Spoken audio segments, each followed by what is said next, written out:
Nasa ating pong linya ngayon si Attorney Rogie G. Dancel, ang Deputy Director for Financial System Integrity Department po ng Bangko Sentral ng Pilipinas. Isa pong karangalan na siya po'y makapanayam this morning. Attorney, magandang umaga po. Magandang umaga, Manong Ted at DJ Chacha, no? At magandang umaga rin po sa ating mga listeners. Opo. Attorney, mawalang galang lang. Gusto ko munang alamin po ang sakop lamang po ng inyong opisina kasi baka yung mga nakikinig ngayon sa atin, marami silang katanungan, may gustong ipatanong sa atin na hindi nyo naman po maaaring sagutin kasi nga hindi po sakop ng inyong opisina. Ano po ito, sir, ang inyong mga sakop? Ang sakop ng aming departamento, the Financial System Integrity Department, ay pagsusupervise ng ating mga bangko at non-bank financial institutions patungkol po sa compliance with anti-money laundering.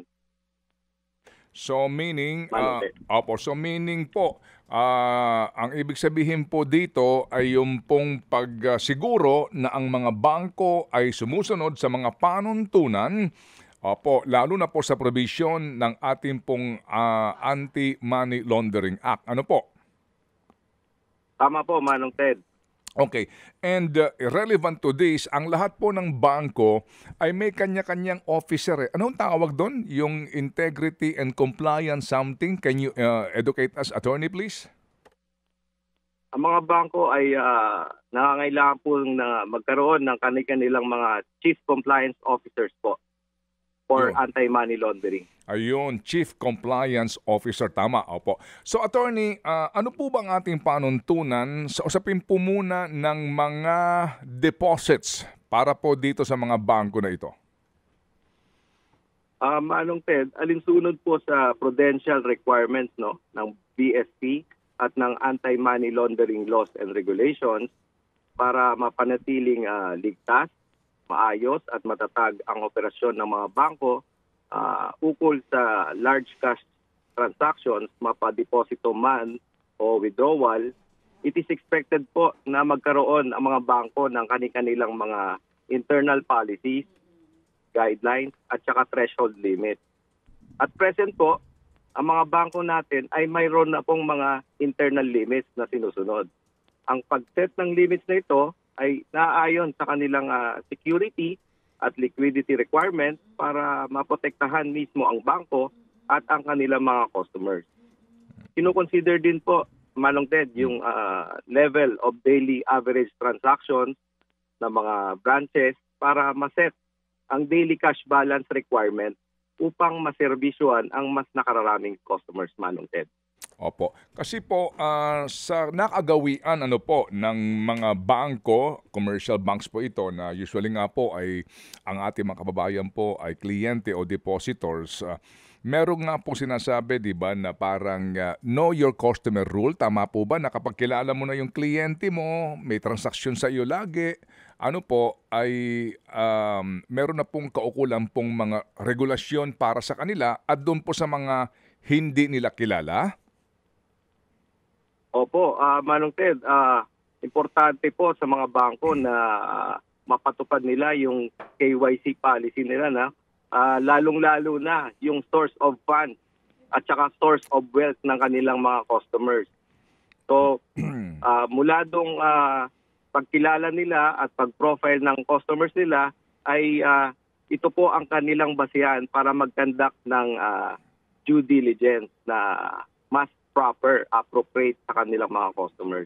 Okay. So kasi nga po, mayroon po mga bangko na kapag kilala na po yung mga kliyente, halimbawa negosyante ito, meron siyang regular na payroll, meron siyang regular na koleksyon, usually po kapag mga cheque yan, malalaki ang halaga niyan at meron siyang mga deposito po na cash. Usually po, wala nang question doon. Pero may mga bangko pa rin na kahit na kliyente kanila, kapag sumobra sa 500,000 cash pesos o kaya 10,000 US dollars na cash ang deposito, hinihingi ka pa rin ng rason kung saan galing yung pera. Ganun ho ba talaga dapat kahigpit sila? May mga panuntunan po kasi ang mga bangko, Pangkaraniwan talagang may mga limit for ATM.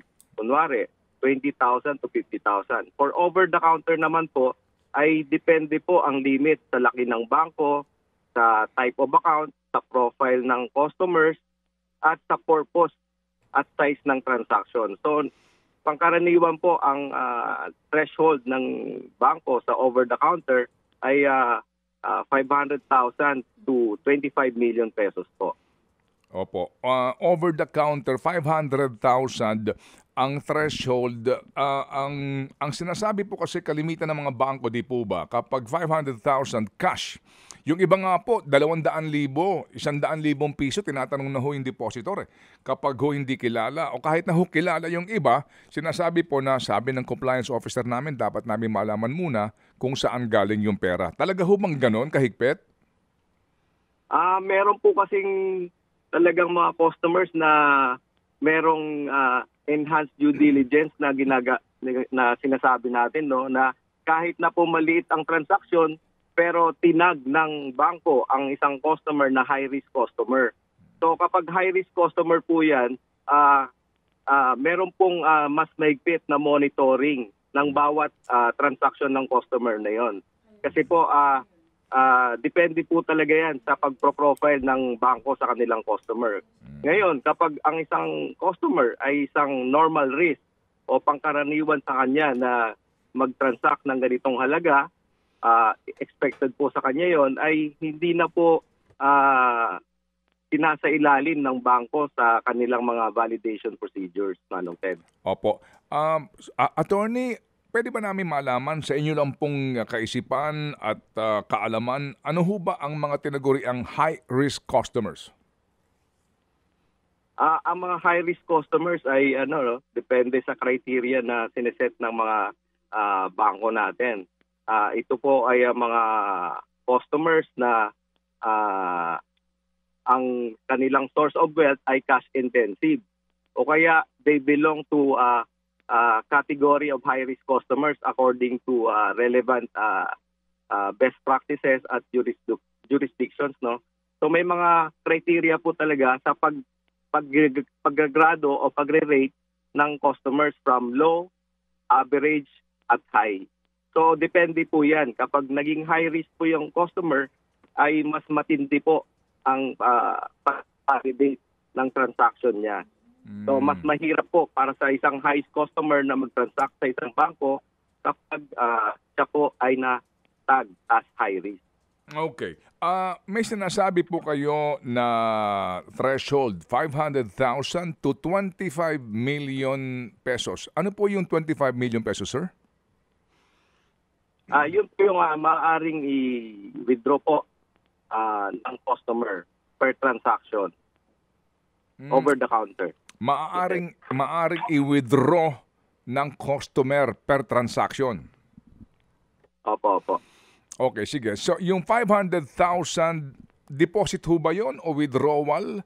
Kasi kanina po, pinag-uusapan natin nga, yung pong sinasabi na threshold amount na maaari na pong mag-trigger, no, doon sa bangko na magtanong kung ano yung source, no, noong pera kapag 500,000 pesos in cash or 10,000 US dollars. So, yun po yung threshold, yung kumbaga kapag umabot na ron, kapag sobra, ganun din po, mas lalo na magtatanong saan ba galing ang perang yan. Lalo na nga kapag ikay isang high-risk customer o kaya ikay dayo lang sa bangko, hindi ka kilala ng mga tao doon. So, yung 25 million ka ninyo, iba ito ho yung maximum lamang na maaari mong i-withdraw na cash sa bangko na isang transaksyon at ano po ang mga panuntunan po naman doon? Sa ganyang halaga po, since napakalaki po niyan, unang-una ay humihingi ang bangko ng mga resibo, invoices o kontrata para mapatunayan na tunay ang purpose ng kanilang cash withdrawal. At pangalawa, hinihingi po muli ang ID at tinitingnan ang kanilang signature at sinecheck ito sa kanilang sariling record.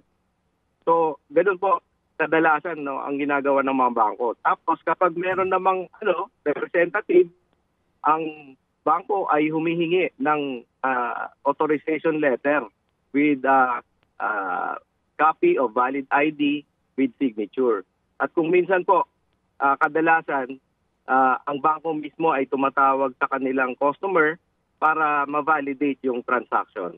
Manong Ted. Okay, sige. Kapag ho ba check, ano po, na encashment, pareho po ang panuntunan doon. Meron akong hawak na cheque, and then pupunta ako sa bangko, naka-pay to cash o kaya pay sa akin yung pangalan, ganun din po ba ang panuntunan? Ganun din po, cash, withdrawal, check, o kaya remittances. Kahit na remittances po, pwede pong mag-check ang bangko. Opo, yung pong withdrawal, 25 million pesos ang kumbaga, kapag ako'y magwi-withdraw ng 20 million or less than 25 million cash, hindi na ba ako hingi requirements na sinasabi ho ninyo? Ano pa rin po yan, depende po nga kung anong profile ng customer, no? Kung low, average, or high risk. Pero normally, kahit na low at saka average profile lang ang customer, dahil sa na-trigger po yung threshold limit kasi mataas na po yan eh. So pareho pong due diligence procedures po ang ipapatupad ng bangko tungkol dyan. So gagawin din po nila yung sinabi kong mga requirements kanina, Manong Ted. Opo. Kasi attorney, meron pong ilang mga bangko no na natatanong kumbaga ho inuusisa rin ng ilang pong mga journalist no para sa kanilang kanya-kanyang panuntunan. May sinasabi po ang ibang bangko na hindi naman mahigpit kapag withdrawals ka na. Pero ang mga bangko kaninyo, hindi rin naman ito nag-i-imbak ng cash, di ba? Usually sa mga branches, tama? And then, kapag malaki ang withdrawals mo, you have to inform the bank na kailangan mo ng ganito kalaking cash, di po ba? Para maganda sila, right? Opo, lalo-lalo na po kapag maapektuhan ang kanilang daily cash requirement.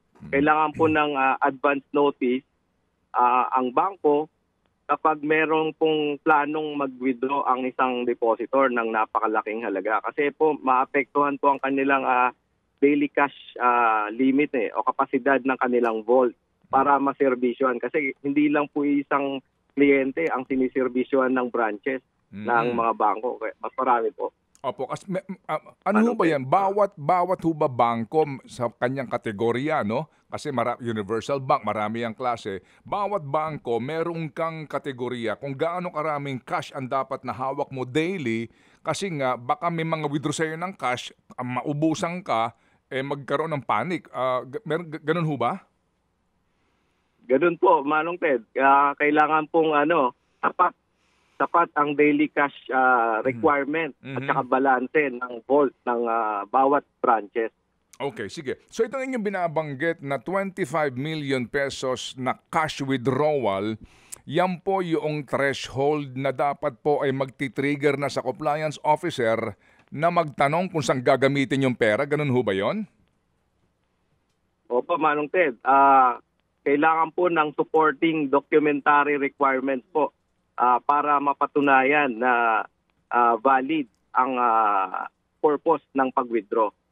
Kasi hindi lang bang po sinabi natin na mag-withdraw tayo, tapat na yon. Kailangan po may purpose po yun at kailangan mapatunayan ng bangko. Okay, attorney, alam po naman natin ang pinanggagalingan po natin dito ngayon sa ating usapan na ito pong napakalaking iskandalo sa DPWH at sa kanilang mga contractors, no. So, dito po sa ating nakikita na ngayon na bulto-bultong pera na cash doon sa billiard table na ito. Opo, ang kwento ho dito nung district engineer, nagkatuwaan ang tatlong kontratista na mag-withdraw ng kanilang pera, ipunin sa isang lugar at picture-picturean lang daw. Opo. Sa ganito po mga pangyayari na ang bilang nga po ng amin ditong analyst 373 million pesos in cash. Opo. Kapag ho ganun ang sitwasyon, ano po ang magiging tugon dito at aksyon dito ng Bangko Sentral ng Pilipinas para malaman kung paano naipon yung ganung karaming cash?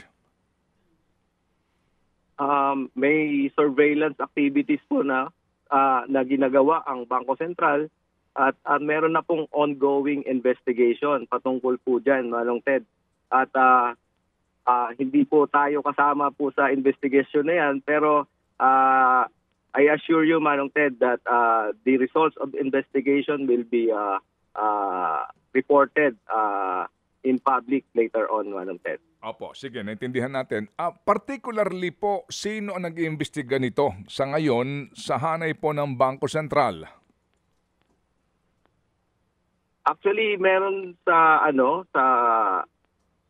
kung narinig po ninyo yung patungkol sa AFASA law, meron na pong ginawang investigation doon.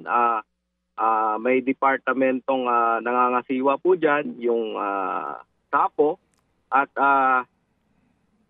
may ongoing collaboration po ng mga different government agencies at saka ng BSP patungkol sa issue na yan, Manong Ted. Opo, ito pong AFASA, ito yung Anti-Financial Scamming Act, di po ba? Opo, Manong Ted. Oo. Opo. Sir, ito pong AFASA na ito na kaninyo na gumagalaw at nag-iimbestiga, ano ho ito relatively, ito ho ay kanila lamang jurisdiction. Ang Bangko Sentral, kayo po mismo bilang pinuno po nitong Financial System Integrity Department, sa usapin noong kung ito po ay pera, assuming lang po, no, land bank ang pinanggalingan kasi nga po government transaction ito. Kung land bank ito, wala kayong gagawin dito para tanungin ng kanilang compliance officer sa mga panahong yon na ito'y na-withdraw kung bakit nakapag-withdraw ng ganong karaming cash, ganun po, paano po? Ang BSP po ay maaaring makipag-coordinate mismo sa land bank, no? Patungkol sa bagay na yan. At amin pong ina-assure ang public na gagawin po ang BSP ang mga appropriate measures o directives. At kung merong mga rekomendasyon kami para mas lalong palakasin pa yung kanilang internal controls, ay gagawin po ng Bangko Sentral. Opo. Meron ho bang rules sa pagbabangko ang BSP na kapag naging pabaya ang compliance officer ng bangko ay maaari silang ma-penalize? Meron po bang ganon, attorney? Yes po. Under Section 37 po ng Republic Act 7653 ay meron pong administrative sanctioning power ang Bangko Sentral. So marami po tayong tools to deploy para ma-sanction subject to due process po yung pag-i-impose nito sa ating mga bank officers. Okay. Nasabi ho ninyo kanina na kapag ikay magwi-withdraw, no, kapag ho ang threshold again 25 million, so kapag less than 25 million, wala na akong isusumiting dokumento sa bangko na dapat hingiin nila? Kailangan pa rin po kasi ang sinabi ko kanina 500 to 25 eh. I see. Okay. So opo. Yung limit lang po ng 25 million yung sinasabi natin na maximum. Pero in that range po from 500,000 to 25 million, automatic po na nagkakandak ng additional procedures ang ating mga bangko. And we're talking about not deposits but withdrawals, right? Deposits and withdrawals. Pareho po sila. Okay. Deposits and withdrawals. Ngayon kasi, alam po naman natin, meron pong cash incentive din sa construction company. Di ba yung labor mo, usually po, cash yan eh. Pag weekend, itong mga contractors po na ibang mga pagawain, hindi lang sa gobyerno, kundi sa pribadong sektor, di po ba? Kung meron ka din iba na mga... Opo. May, kasi usually yung iba, hindi sa ATM, hindi electronic, no? Cash pa rin po ito. So, kung halimbawa ako yung kontratista ng DPWH na nakakubra sa gobyerno at ang pera idiniposit sa land bank at kukubrahin ko ng cash yun, ako na kontratista na nakapangalan sa akin yung deposito, pagkubra ko nito, ano ang mga dapat na patunay na ibibigay ko doon sa bangko para hindi ako ma-report, no? Sa AMLAC o sa AFASA o sa BSP? Kailangan po niyang isumite sa bangko yung siguro yung award sa kanya ng gobyerno na sa kanila napunta yung yung kontrata sa project na yon. So may mga pertinent documents siguro, no, yung DPWH, between DPWH at saka ng mga contractors, at yung mga documentary requirements na sinasubmit ng contractor sa DPWH, yun po malamang ang sinasubmit ng kontratista sa mga bangko po. Hindi, kasi you were saying kanina, attorney, yung purpose ng withdrawal ang inyong binabanggit. Kasi kung source ng pera, klaro, no? DPWH, nag-transfer po sa land bank, napunta rin sa account ng kontratista, walang question doon kasi ang source ng pera, DPWH. Pero yung withdrawals, kung saan gagamitin ang pera kaninyo, dapat magpatunay po yung nagwi-withdraw, kung saan niya gagamitin yung pera. Opo. So, anong mga klase ng patunay dyan? Kasi hindi naman ako pwedeng mag-withdraw kasi po panlagay ko ito sa mga district engineer. Panlagay ko ito kay USEC. Panlagay ko ito kay congressman. Manong Ted, siguro sa pag-withdraw, no, siyempre na mangangailangan ng kontratista na bumili ng mga materyales sa kanilang mga supplier. Yun pong mga invoice o kaya order of payment sa suppliers ang hahanapin po ng bangko. Yan po ang pangkaraniwang mga dokumento na kailangang isumite sa bangko po. Kapag ang purpose ng kontratista ay sa paggawa ng project na yon. Pero kung wala po silang masubmit, Jack po, mapapasa ilalim sa sa investigation ang bangko dahil po failure of due diligence po yun. Opo. Pero attorney, common sense and the usual practice sa construction industry is that pag may mga supplier, cheque yan . As a matter of fact nga po, yung iba dyan, 60 days, alam niyo ho yung kasi umiikot lang ang pera dyan . So kung ako yung kontratista at ang akin dahilan ay magbabayad ako sa aking mga pinagkakautangan na mga hardware o depo, no? Dapat yan talaga, usually po, cheque. Kasi hindi magpupunta sa isang hardware na ang dala ko iten, kasi usually po yan, cheque, di po ba? And then maaari ka mag-cash. Maaari ka mag-cash pang sweldo sa mga pangkaraniwang mga construction workers. So, in this case po, no, sa sinasabi niyo pang supplier 'yan, pang mga kasi po sila mismo yung construction company kung matino ito sa kanilang audit, mas maganda nga kung meron kang record sa cheque. Pero yung sinasabi niyong cash pambayad sa mga suppliers, parang hindi ho yata hindi ho yata yung practical at hindi ho yata yun ng practice. So kapag cash, as in bulto-bultong pagkalalaki, ano kaya ang presumption doon, attorney, kung meron man?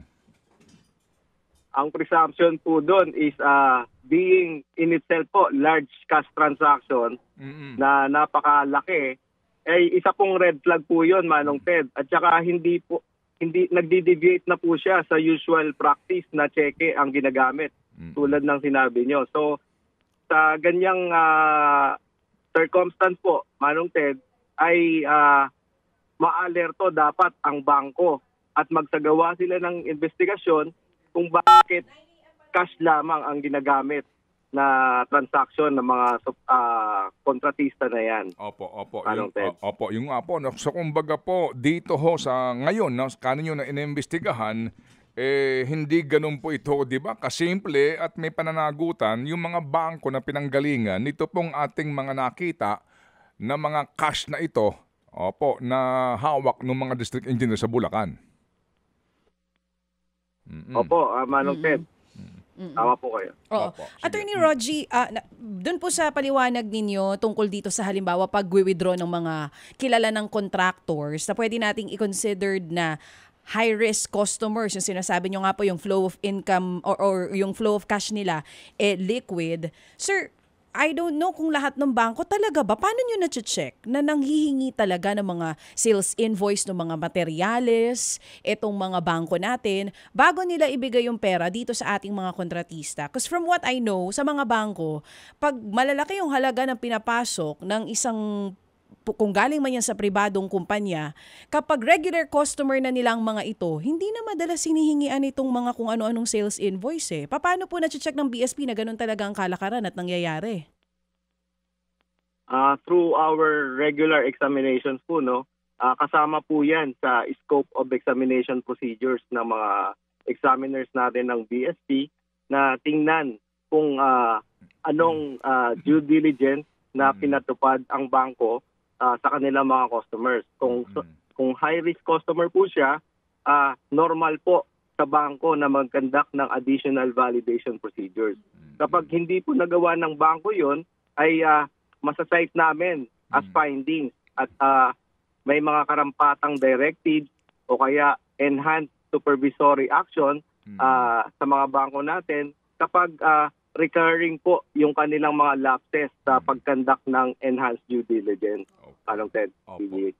Sige. So, yung nga po, no, kaya nga pong napakainam ho nito na ating mapakinggan po kayo, attorney, para maipaliwanag po yung mga panuntunan at ang ginagawa ng Bangko Sentral para nga po ano din, kung may mga pagkakamali, lapses ka ninyo, agad makorek at ma-penalize po yung banking institution na involved po dito. Dito ho ba, attorney, kung mamarapatin lang po ninyo, kumpirmado po na kapag government transaction, DPWH projects, it's always the land bank ang payee? I mean, ang dinadaan ng bangko?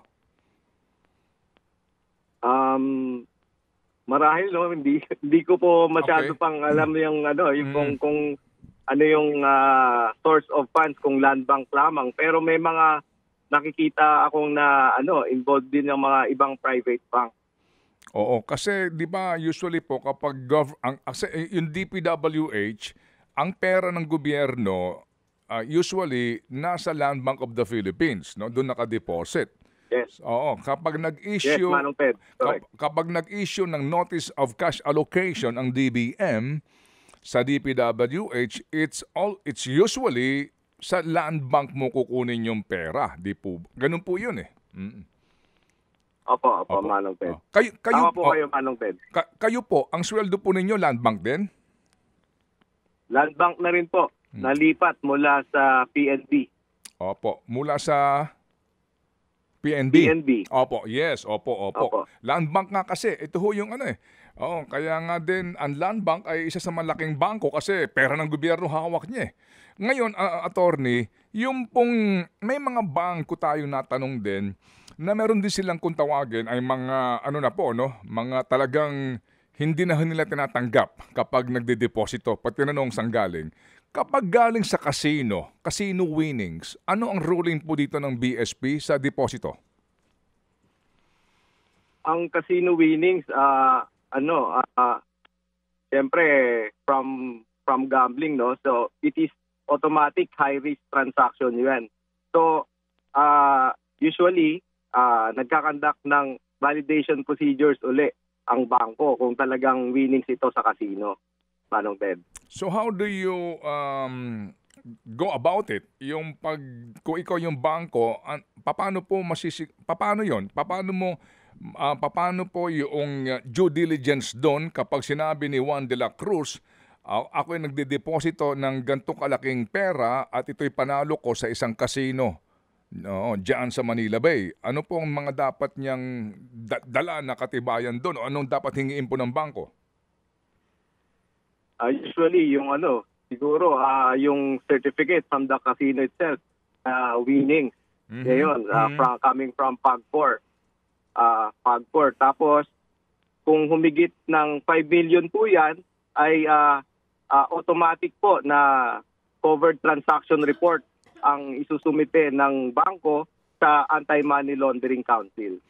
Kung humigit na 5 million pesos na deklaradong casino winnings, agad-agad yan covered transaction hango sa ating Anti-Money Laundering Act. At agad na dapat nire-report sa AMLAC? Opo, Manong Ted. Okay, so itong sinasabi po ni Senator Ping Lacson sa kanyang privilege speech na chips to cash na transaction po nitong BGC Boys dyan sa mga casino po, Soler, dyan po sa Okada na yan, etc. Yun po, yun, iniimbestigahan na rin ninyo ngayon. I'm not aware of the investigation, no, because we're not part of the investigation group, no. But I must admit, hindi ko po alam kung ano yung coverage ng investigation ng BSP patungkol po dyan. Okay, sige. So, meron din po kasing iba na mga personalidad na kilalang ang negosyo ay sugal. Opo. Sugal talaga, may ganun po. And then usually po, kasi-kasi din dito ang kanila pong hawak. Kapag po meron ho bang ganyan na identified personalities, meron ho bang kung tawagin nga dito ay doon pa lang sa taong yon, meron na kaagad question doon sa kanyang deposits? Meron ho bang ganun pong klase na panuntunan dapat ang mga bangko? Paano po? Meron po.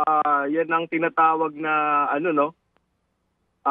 yung activity ng bawat customer ng bangko kailangan na mo-monitor po. Kapag yung actual transactions na dumadaan sa bangko ay nagdi-deviate sa profile ng customer, kung government employee siya, ganito lamang ang kanyang sweldo, pero ang dumadaan sa bangko na malalaking halaga ay magti-trigger po 'yon ng alert sa bangko at kailangan niyang mag-investigate.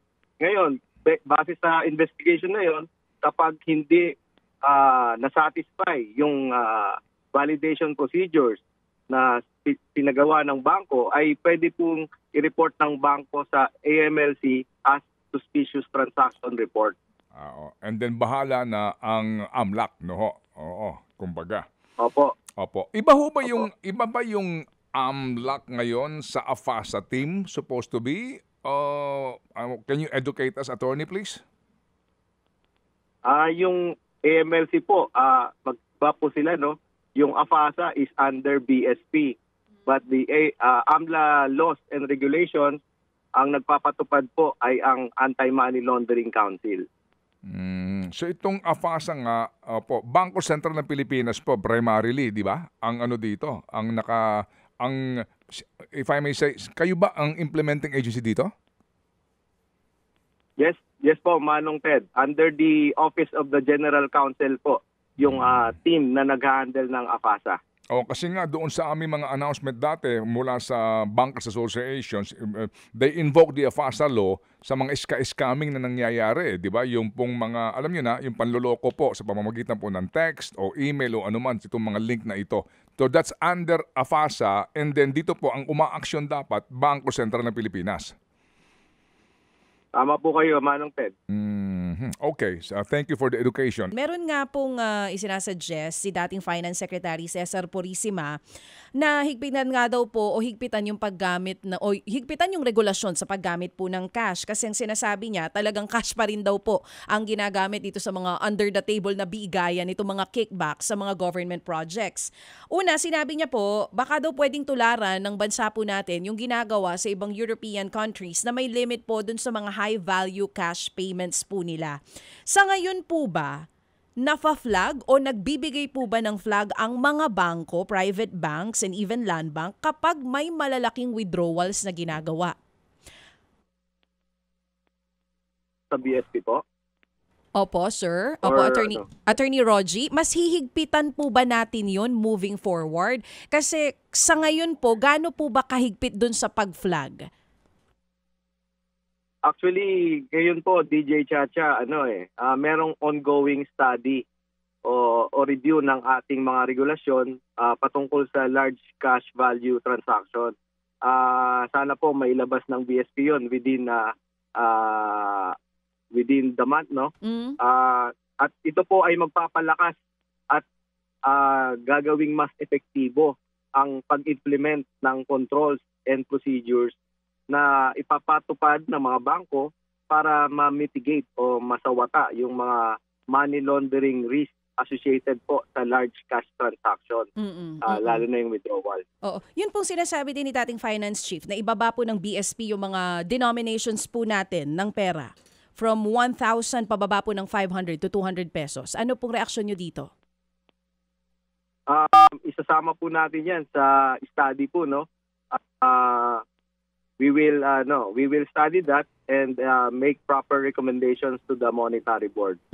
Ito pong isa pa niyang sinasabi na demonetization po ng mga old bills po natin. Kasi sa ibang mga bansa daw po tulad ng Singapore at Switzerland, merong regular na phase out ng mga luma ng pera. So sa ganong sistema daw po, mapipilitan itong mga tiwali na ilabas po yung mga pera nila kasi di nila magagamit. Makipag-coordinate po kami sa proper department ng BSP tungkol po sa subject na yan, sa demonetization ng money in circulation po. So kayo po... Sa ngayon po, anti-money laundering yung sakop ng department namin. Opo. Okay. Kayo po mismo, Attorney Rogie, talagang agree po ba kayo sa sinasabi ng ilan na baka may lapses po dito sa regulations natin sa BSP, sa withdrawals and deposits, kaya po nakakalusot yung mga ganitong transaksyon? Posible po na may mga lapses na nangyari, no? Lalo na may mga negative media reports na lumabas patungkol dito. So, maalerto po ang bangko dahil sa mga negative media reports na to. Kasi meron din pong in-issue ang BSP na circular na kapag may mga negative media reports ay isa-subject po ng mga bangko ang mga personalidad na nauugnay sa mga negative media reports. Okay. At ito po ay kanilang tututukan at gagawan nila ng mga karampatang due diligence procedures para maprotektahan po ang bangko. Can you define negative media report, attorney, please?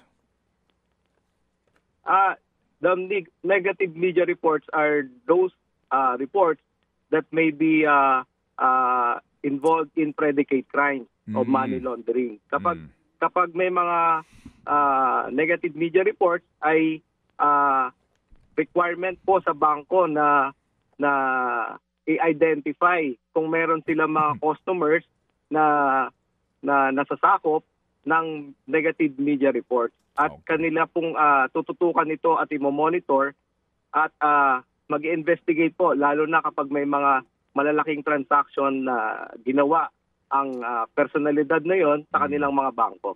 Okay, sige po. So sir, salamat na marami, attorney, dito po sa ating ugnayan para natin mas maintindihan mga po ang papel ng BSP sa napaka-importanteng isyong ito. Salamat po, attorney. Maraming salamat, Manong Ted, DJ Chacha, salamat sa pagkakataon. Thank you. Mga kapatid, brothers and sisters, saan ka pa? Dito na tayo sa totoo. Dito na tayo sa True FM. Mga kapatid, mag-subscribe and follow po kayo sa social media accounts ng True Network PH. Yan po kami. Hanapin nyo lang True Network PH, Facebook, Instagram, YouTube, TikTok, and podcast. Mapa-Apple or Spotify man yan, mahahanap nyo kami. Lahat ng mga napapanood at napapakinggan nyo po sa programa, nasa social media accounts namin yan. So, paano mga kapatid? See you sa social media! Ito tayo sa totoo, tunay at tapat.